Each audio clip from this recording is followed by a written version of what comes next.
Funciones. Un concepto fundamental en el estudio del cálculo, tanto en el cálculo diferencial como en el cálculo integral, es el concepto de función. Debemos entender qué es una función para poder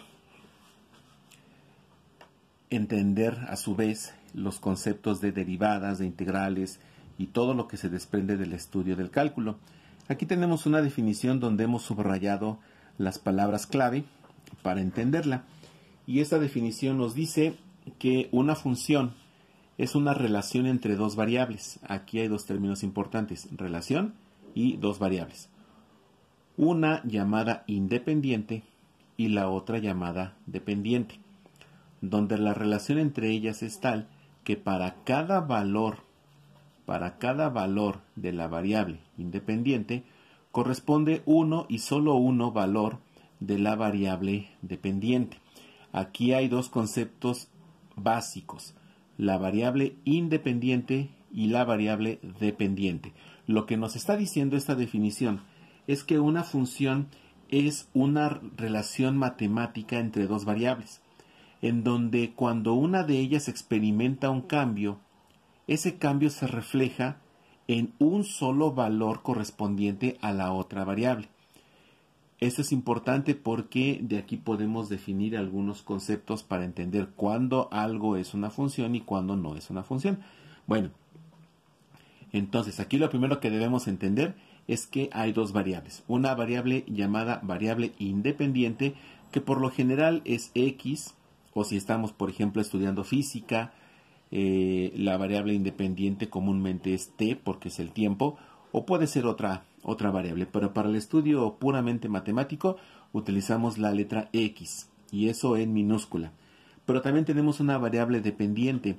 Esa variable dependiente hay dos formas generales en las que la vamos a encontrar. En el estudio de las funciones es común tener esta notación fx, así se lee, fx o f de x, o todavía en algunos lugares también ponemos simplemente y. Entonces la variable independiente para nosotros va a ser x, a menos que nos digan lo contrario, y la variable dependiente es fx o y. En este curso de cálculo estudiaremos alternativamente fx o y, indistintamente, para referirnos a la variable dependiente. Ahora, ¿cómo podemos entender mejor estos conceptos de variable dependiente y variable independiente? Bueno, pues la variable independiente, como su nombre lo dice, es la que cambia sin previo aviso. X va a cambiar en cualquier momento y va a cambiar, por decirlo así, cuando X quiera. No necesita que se le permita un cambio. Pero la variable dependiente no pasa así. Con la variable dependiente solo cambia si la variable independiente lo hace. Es decir, mientras que X cambia cuando quiere, fx o y solo cambia si X cambia. Y eso solo si el cambio de X se lo permite. Entonces, así podemos entender la variable independiente y la variable dependiente. Ahora, ¿cómo podemos explorar un poquito más esta definición? Porque aquí dice que para cada cambio de la variable independiente corresponde uno y solo uno valor de la variable dependiente. Bueno, lo podemos entender con un poco de notación de conjuntos. Bueno, pues aquí tenemos dos conjuntos que van a representar números. Y tenemos que este primer conjunto lo vamos a entender como el conjunto de la variable independiente. Es decir, cada uno de estos puntos corresponde a un valor. Entonces podemos pensar, por ejemplo, que este primer punto sería x1, este otro es x2, este es x3, y así nos vamos hasta xn. En correspondencia, aquí tenemos un conjunto de valores que va a ser el conjunto de la variable dependiente. Entonces aquí podemos decir que este va a ser fx1, fx2, fx3 y así sucesivamente hasta fxn. ¿Cómo entender esto de que para cada valor de la independiente corresponde uno y solo un valor de la dependiente? Bueno, lo podemos entender de la siguiente forma. Vamos a pensar que tenemos aquí, por ejemplo, un valor de x1, que cuando lo sustituimos en la función nos va a dar un resultado que le vamos a llamar fx1. Por ejemplo, vamos a suponer que tenemos que nuestra función es fx igual, se me ocurre ahorita, x más 2. X es precisamente esta variable dependiente. Fx es la variable dependiente. Cuando nosotros le damos un valor a x, por ejemplo, 1, o sea, si x vale 1, entonces este valor lo vamos a sustituir en la función para ver cuánto nos da. Entonces, x más 2 es precisamente el proceso que hay que hacer para que la variable independiente refleje un valor en la variable dependiente. Aquí es claro que si x vale 1, si aquí por ejemplo vale 1, pues entonces aquí sería 1 más 2 y nos daría que f de x1 es igual a 3. Es un solo valor. Vamos a pensar por ejemplo que ahora x1, que x2 valga por ejemplo menos 3.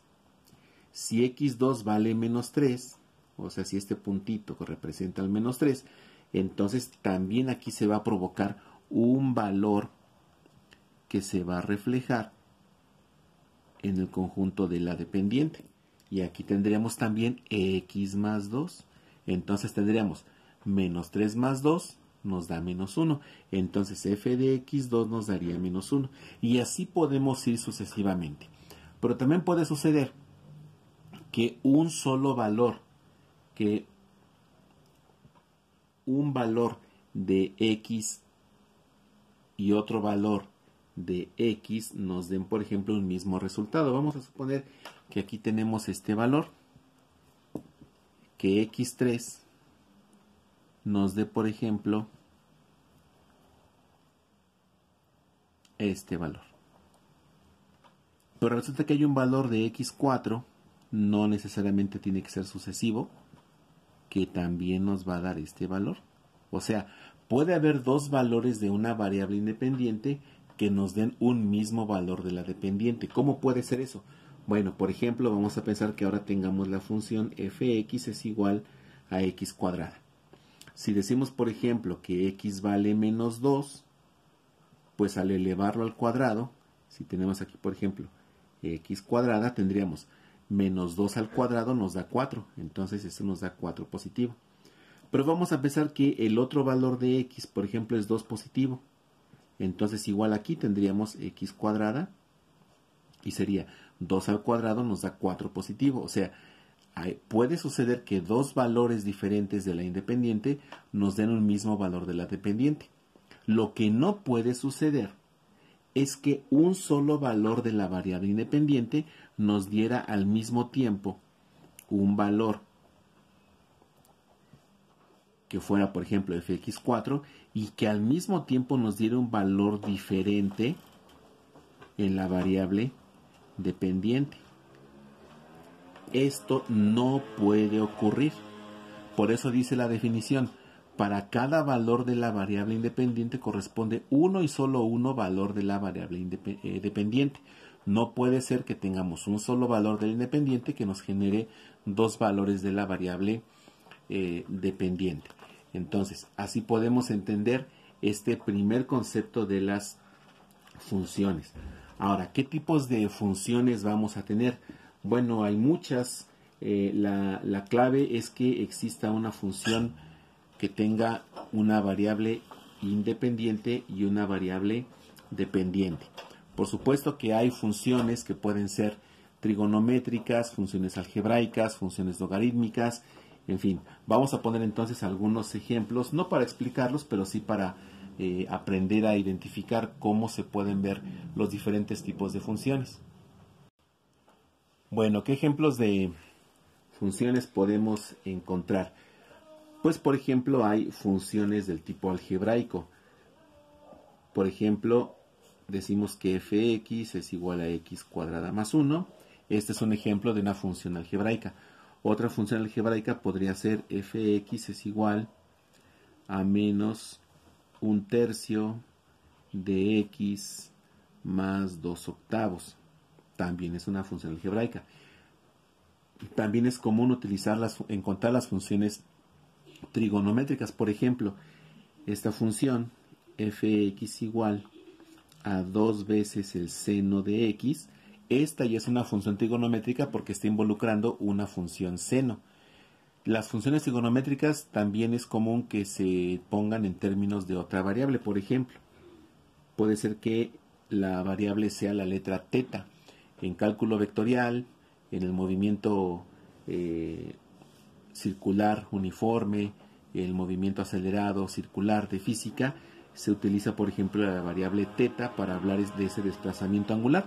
Entonces, por ejemplo, podríamos tener que f de teta sería, estamos poniendo ejemplos, el menos coseno de 3 teta. La clave es que tenga funciones trigonométricas para entender que es una función trigonométrica. Pero también hay funciones que se llaman funciones inversas. Las funciones inversas se van a caracterizar porque, como su nombre lo dice, la variable se encuentra en el denominador. Entonces, esta función que está aquí, f(x) igual a 1 entre x, es una función inversa. Otro ejemplo podría ser este. F de x igual, por decir, 3 entre 5 menos x. También es una función inversa. ¿Qué otro tipo de funciones tenemos? Bueno, hay las funciones exponenciales. Una función exponencial se caracteriza porque, como su nombre lo dice, tiene términos de una base constante y un exponente variable. Por ejemplo, podemos encontrar este ejemplo, que f(x) es igual a 2e a la x. Esta es una función exponencial donde e es el número neperiano que nos ayuda a explicar, por ejemplo, el crecimiento de una bacteria, el crecimiento de un virus, el crecimiento poblacional, el consumo de corriente eléctrica. Lo podemos modelar a través de una función exponencial. ¿Qué otro tipo de funciones exponenciales tenemos? Bueno, vamos a poner ahora una y porque dijimos que no siempre es f(x). Puede ser, por ejemplo, que y sea igual a 4 elevado a la 2 a la x. Aquí también tenemos una función exponencial. También hay funciones logarítmicas y son muy utilizadas, por ejemplo, en el ramo de la ingeniería. Una función logarítmica, por ejemplo, la podemos encontrar de esta manera. Vamos a suponer que ahora la variable ya no es x. Puede ser, por ejemplo, que sea z. Entonces pensemos, por ejemplo, que f de z es igual a 8 veces el logaritmo natural de z a la cuarta. Aquí tenemos una función exponencial. Otra función exponencial podría ser, vamos a usar nuevamente que y sea igual a el logaritmo base 10 de x más 2 tercios. Entonces aquí tenemos varios ejemplos. Aquí entonces dijimos, este es un ejemplo de una función, vamos a ponerlo con rojo, este es el ejemplo de una función algebraica, porque como su nombre lo dice, tiene puros términos algebraicos. Aquí tenemos el ejemplo de funciones trigonométricas, porque como su nombre lo dice, incluyen seno, coseno, tangente, en fin. Aquí tenemos ejemplos de funciones inversas, porque como su nombre lo dice, la variable se encuentra en un denominador. Después aquí tenemos, dijimos, el ejemplo de funciones exponenciales. Las funciones exponenciales tienen esta estructura. Y también podemos tener funciones logarítmicas. Ahora, estas no son todas las funciones que hay, porque dentro de ellas, a su vez, hay otras tantas subdivisiones que podemos encontrar. La clave es entender que siempre va a haber una variable independiente y una variable dependiente. Por lo general, la variable dependiente es a la que está igualada la función. Y la variable independiente es la que se encuentra casi siempre en el segundo miembro. Entonces, una técnica fácil para identificar es que por lo general, porque puede ser que no ocurra así, pero por lo general, el primer miembro que siempre está solo, como lo podemos ver aquí, representa o nos indica la variable dependiente. Y la variable que se encuentra en el contenido del segundo miembro corresponde a la variable independiente. Entonces, en este primer video podemos empezar a estudiar las generalidades del concepto de una función y cómo identificar la variable dependiente y la variable independiente.